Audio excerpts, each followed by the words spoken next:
Imagine waking up on a normal Tuesday morning. You make coffee, you drive to work, you stop by a grocery store. Maybe later that afternoon, you visit a doctor. On your way home, you fill your car with gas, you pay your rent, you stream a movie before going to bed.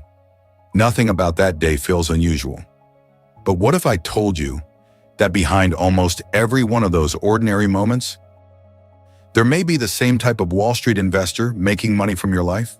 Not your employer, not the government, not the company whose logo you recognize, someone you probably never even heard of. Private equity. For most Americans, those words sound boring. They sound like something only bankers discuss, inside glass skyscrapers in New York. But behind that boring name lies one of the biggest economic transformations in modern American history.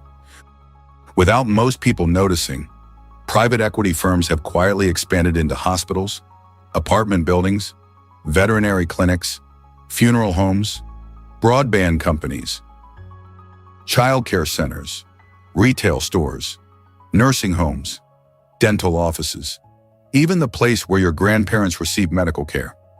These firms don't usually put their names on buildings. They don't advertise during the Super Bowl. You won't see their logos on grocery bags. And that's exactly why most people never realize they're there. Because private equity doesn't sell products. It buys companies. And once it owns them, everything can begin to change. Sometimes those changes improve businesses. Sometimes they save struggling companies.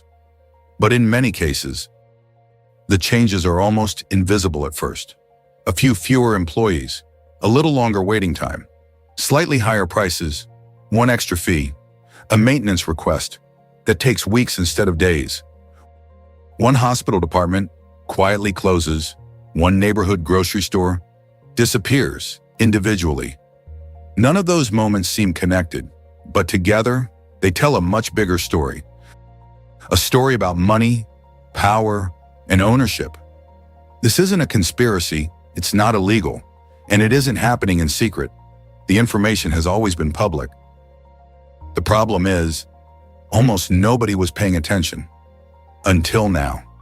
Before we understand how private equity changed everyday America, we first need to understand what it actually is.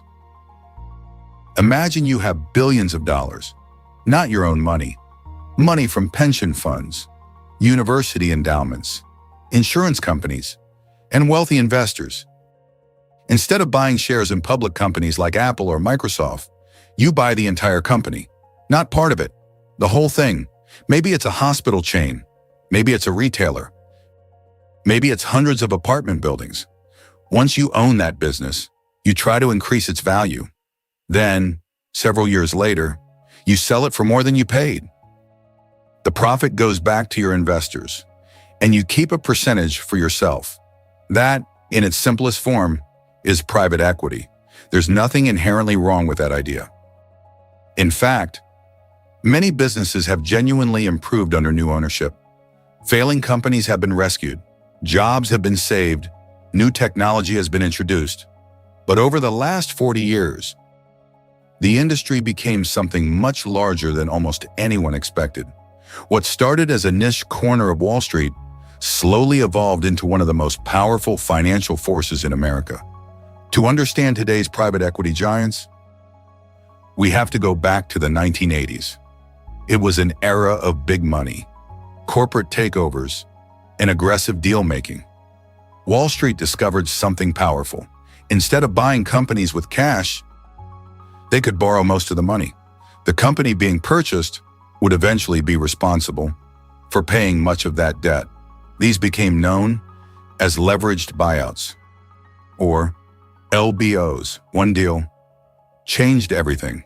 In 1989, Wall Street witnessed the historic takeover of RJR Nabisco. At the time, it was the largest leveraged buyout in history. The deal shocked corporate America. It proved that enormous companies could be bought, restructured, and sold for profit on an unprecedented scale. After that, private equity firms grew larger, wealthier, and far more ambitious. During the 2000s, They weren't just buying cigarette companies anymore. They were buying hospitals, power companies, hotels, retail chains, real estate, healthcare networks.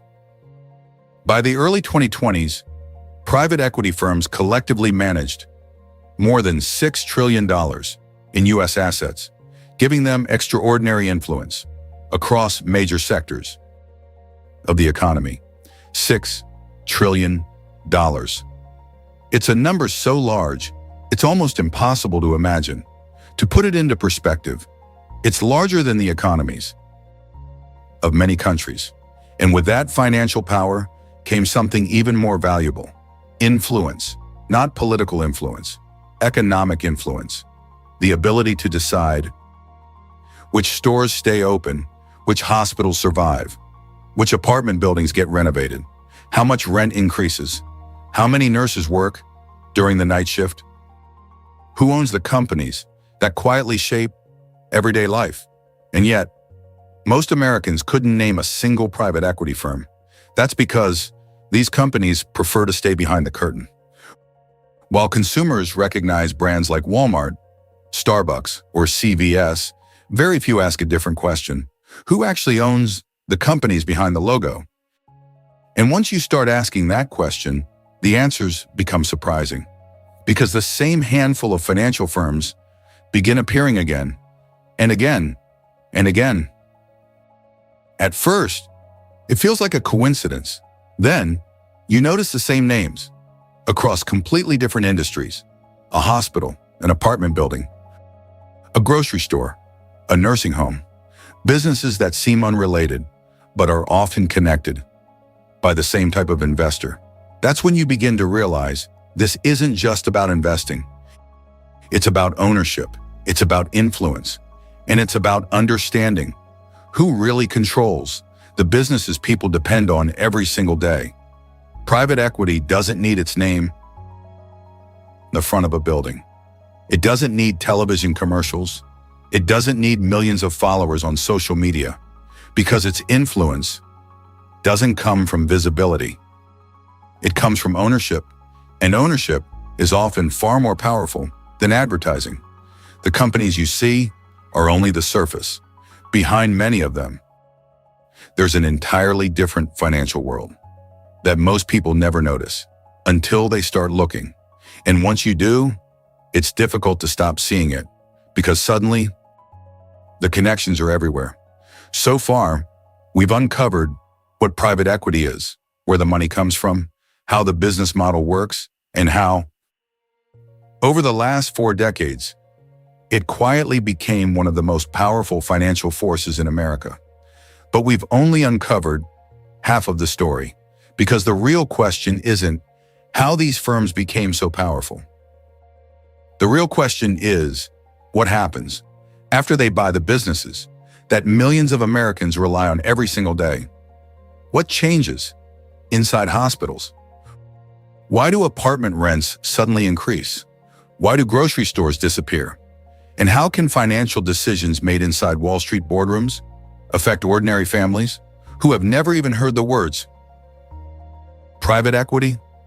That's exactly what we'll uncover in the next chapter, because that's where the real story begins.